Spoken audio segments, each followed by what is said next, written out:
I would like to talk about you creating space for yourself, spreading out and being free. A generous and abundant and a high consciousness value space. High consciousness rejects crowds, crowded cities, crowded supermarkets, crowded streets, crowded houses, crowded trains, crowded planes, and especially a crowded or cluttered mind. It rejects a crowded email box, a cluttered and crowded conversation.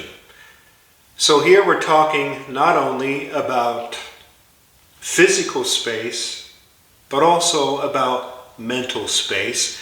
And as you'll see, the two go together. My first struggle for space was as a child. We moved into a new house, and my parents were assigning rooms, and they assigned me to share a room with my two sisters. And as space, personal space and aura and energy is very important for me, I loudly protested until I got my way, until I got my own room. There I could read and write without distraction. I could arrange the furniture as I envisioned. I could have toys around me that I preferred. I could invite friends and talk with them in private without my sisters gossiping about what we talked about. You can see why I saved up for my own property early on. Years later then, it was no longer enough for me to have my own land and my own house. I wanted an entire floor of our house for myself. People ask me, Fred, what's the secret of a long-lasting relationship? And I say to them, well, have an entire floor for yourself. I needed a place where only my energies and my thoughts prevailed. I also wanted a parking place large enough to comfortably park and invite many people, and a car large enough where I could stretch out. I really don't understand the people who drive these small boxes as cars. It means they don't value their space, and if they don't value their space, there's a lot of other things you can predict about them merely based on that tiny box car. If you've ever visited a mansion, you'll have noticed the high ceilings. That's because wealthy people love space, and that's also why they are wealthy. You'll notice that their furniture is further apart. It's not cluttered, and they're not hoarding all kinds of stuff, at least not most of them. And they might even dine with plenty of space in between. Movies often make a mockery of this, where I'm sitting here and the other is sitting way, way, way far away. It's exaggerated, of course, but the principle is that wealthy people love space. And how does that make them wealthy? Well, that's something for you to figure out and think about. I chose to live in the country because I wanted space to drive without traffic jams every day. I wanted space to speed without police officers behind my back every day. I wanted space to walk, space to breathe the fresh air. When I go on vacation, my favorite places are those without tourists. Spacious, endless land. My least favorite places are the crowded ones. The last time I went to Venice, and I've been there a few times, but I'm not going again, I was on this bridge, this famous Venice bridge, with about 1,000 other people. It's a tiny bridge, and you got 1,000 people packed on that bridge, all of them waving their selfie sticks. And that's not my idea of a vacation. That's why I lived in New Zealand for 8 years, because there's so much space there. I had several beaches just for myself, endless pasture, uninterrupted by chain hotels or cities. Crowds are generally low vibe, and any sentient, conscious person is uncomfortable with crowds. I went to the DMV recently, and every single space was occupied by several people crowded into this small room. And that just shows the lack of generosity of government officials or public spaces. Airplanes are filled to the absolute brim because airlines are so stingy. And stinginess is another sign of mid-consciousness and of mid-wits, frankly. Mid-consciousness equals mid-wits. And they think their stinginess is going to make customers happy. But to be honest, I think they're way beyond the point of even caring about making customers happy. And that's why one day when somebody comes along with something just a little bit better, a little bit above the mediocre, they're going to succeed easily.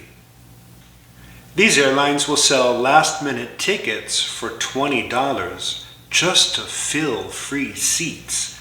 I mean, how stingy is that? It's cheap thinking. It's not generous, cosmic, godly thinking. I have this rule at home that when my wife says, let's buy more furniture, I say, well, we'll only buy a new piece of furniture if we get rid of one first. Why? Because I don't wish to crowd every inch of the house with clutter, with stuff that I don't really need. Minimalism can be a blessing, because a minimal space also frees up the mind. A crowded space reflects a crowded mind. That's why I usually don't hold on to stuff that I no longer need. I either sell it, give it to charity, or throw it away. I'm not going to clutter my entire garage with stuff. You see, your garage or basement is a reflection of your subconscious. And if it's full of junk, that means you have a bunch of junk in your subconscious. And once you've cleared your subconscious, you feel inspired to clear your basement or your garage, and vice versa. I felt really bad in the past when I got seminar rooms that were too crowded, and made sure it never happens again. Happened a few years ago to me. It was just too full and the space was too small, because the hotel said we have a space that can take this and this many people, but what they meant is this and this many people sitting on top of each other. And that should not happen. It won't happen in my seminars again, because I wish to have rooms that are twice as big, 3 times as big as need be, so that the people have space to move, space to feel themselves, and if they choose, to feel others, instead of being forced to feel others, being forced to put up with others' energy. Space to expand. Now, if someone's talking too much, that's also a crowding of the space. It's a crowding of the mental space. In that case, I ask them to stop and just give me time to digest what they have said. Some people crowd your space by jumping from one topic to another, and they can't get it out quickly enough, and then this happened, and then this, and then this. And in that case, you can always say, stop, hold on. Can we go back to what you just said, and can we focus on that a little bit? Because you're already jumping to the next story, and the next, and the next. And it's a sign of immaturity, really. Children usually do that. So you say, can we give it a little breather? I'd like to think about the story you just shared before you share the next one. Also related to space is my tolerance of noise intruding on my house is fairly low. Sound happens within space, and if I hear your music playing in my house, even though it's playing in your house, that means you are intruding on my personal space. And I'm surprised how much people tolerate in these regards. I personally won't allow it. If somebody's playing a bass drum too loudly, I mean, there's always a context in which it's fun. You know, if you want to party, then you want a bass drum. But there's also a context in which it's intrusive.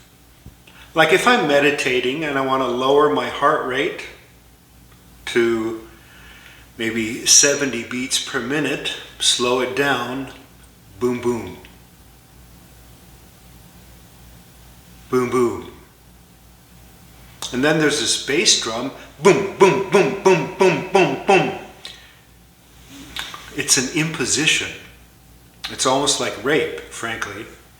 In some cultures, people come too close to your body when talking, and you might not want them to be that close, not so close that you can smell their breath. So I often take a step backwards if they're too close, and then sometimes if they're used to it from their culture, they don't notice, and then they follow me, you know, and then I take another step backwards and they follow me. You know how it goes. But who you are, does not end at the physical body. It extends about this much beyond your physical body, all around you. That's why I often keep a little distance when I'm talking to somebody, just about my distance to the camera here. That's the distance I keep when talking. I don't have an open borders policy. Why? Because if they get too close, energies start mixing, and these days you don't really want to mix with everyone. You don't want all those bad vibes. And that sounds pretty arrogant, I understand that. But you need to protect your space. If you don't, people are going to intrude on your space from everywhere.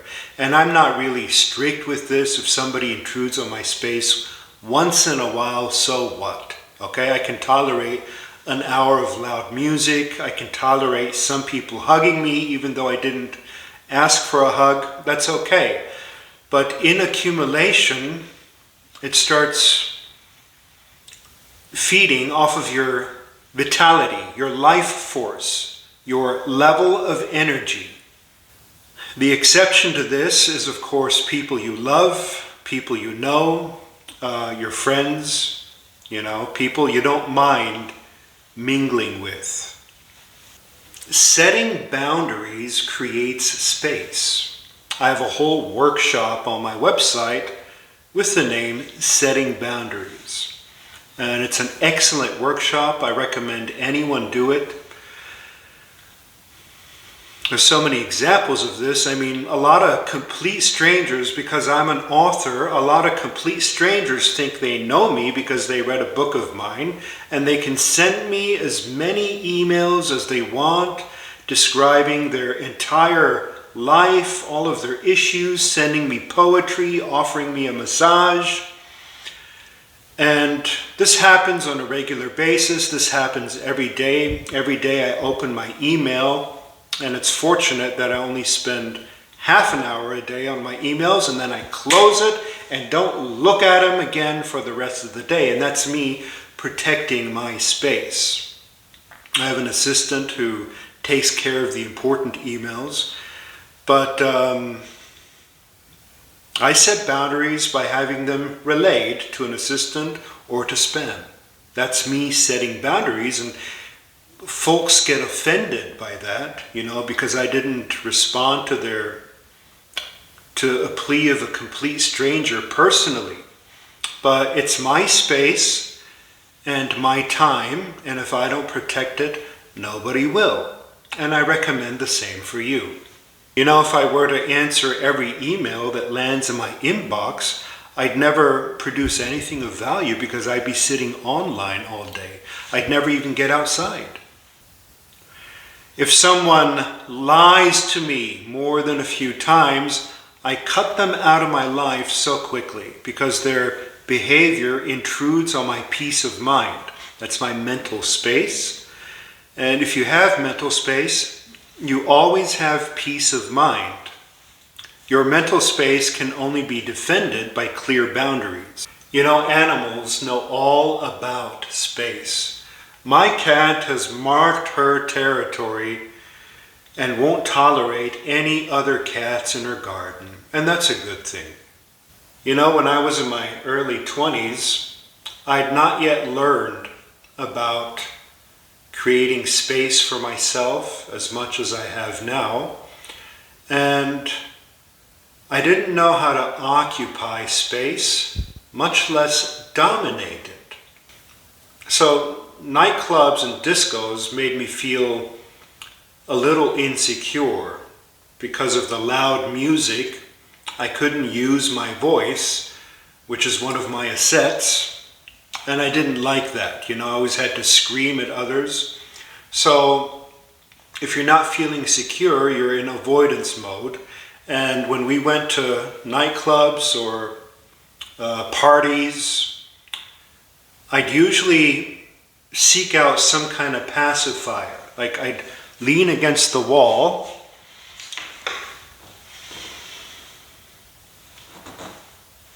or I'd sit in the back where nobody sees me, or I'd lean on some kind of bar or something. And that's not occupying or dominating the space, that's just hiding. Okay? And then later on, I would enter a party or something. Also in my 20s, I learned about this. I observed myself and looked at my behavior, and instead of looking for a safe space, I'd enter the room and stay away from the wall, stay away from the bar, stay away from the back chairs. I just stand at the center in mid-air, so to speak, floating in mid-air. I'd stand in the center of the room and look around me. And just that act alone allowed me to dominate the space. So that attracted attention. And you can see how in the days before, when I didn't want to attract attention, when I wanted to hide, I'd never do that, right? Just standing there in the middle of the room.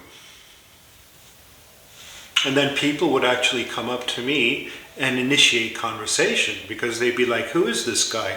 Who does he think he is? Just standing there in the middle of the room without any wall to hold on to, any piece of furniture to hold on to, without the pacifier. And I share this story with you so that you see how far-reaching awareness of space is. Awareness of your space, the space of a group, the space of a room, and what you can do with that. It's quite remarkable, really. By now, I've created the space I wanted in all areas of my life. My life is spacious, and because of that, it is peaceful. Because of that, it is fun. Because of that, it is deliberate. And amazingly, it took me about 50 years to really master space and time. Mastering space and mastering time go together. And you can start right where you are. You can start small. If you're in a crowded room with a person you don't like, apartment sharing or something, you could start by defining which part of that room is yours and holds your belongings, and just split it up. And people say, well, I don't mind if everything is intermixed and intermingled, don't mind at all. But subconsciously, that's just not true. It's not human nature. Human nature is to have one's own personality, and your own personality implies your own basic space. This is part of human dignity and human freedom. And people who don't value themselves, they'll just let anybody intrude on their space anytime, say anything they want, do anything they want. Do you know what the extreme version of that is? The extreme of that is rape. So if you say, oh, I don't mind if people intrude on my space, you're going a little bit in that direction. I'm not saying you're inviting rape, but it goes in that direction. It's somebody imposing on you. Okay? So anything is a small start. You know, if your spouse always dominates the space with talking, gesturing, spreading him or herself out, you can say, hold on, now it's my turn to talk. Or you could say, now I'm going to leave my socks lying around here just like you always do, you know. And if you're surprised by that, or if that upsets you, well, you do the same thing. Then you have double standards. So you can reclaim some of your space step by step. If you're in a small office cubicle, which is really way down there on the space scale, I work in an office cubicle since 20 years, come on. If you're in a small office cubicle, you can ask for your own office room, especially if you've been on the job for a long time. You have to start somewhere. If you feel the need to answer every single thing in your crowded inbox, you can relegate most of it to spam. You can create space. Why? Because space equals power. You want more power? Create more space. You want to learn who you really are? Create more space. And people might argue and say, well, Fred, you're isolationist. You're just isolating yourself from all the people with all the space talk, but it's not so. When I meet people, I come from a place of space, of spaciousness, and spaciousness is generous. So I'm actually very generous to people because I have a lot to give. Why do I have a lot to give? Because I have all this energy, because I haven't been intruded on. So it would be nice if you could someday buy your own land or even your own island or whatever. A place where you can develop your vision of how life can be. You cannot create your own lifestyle if you're continually intruded upon by others. So is there enough space for everyone on earth? Do we have enough room so that every single one of the 8 billion people can have their own property? Or are we overpopulated?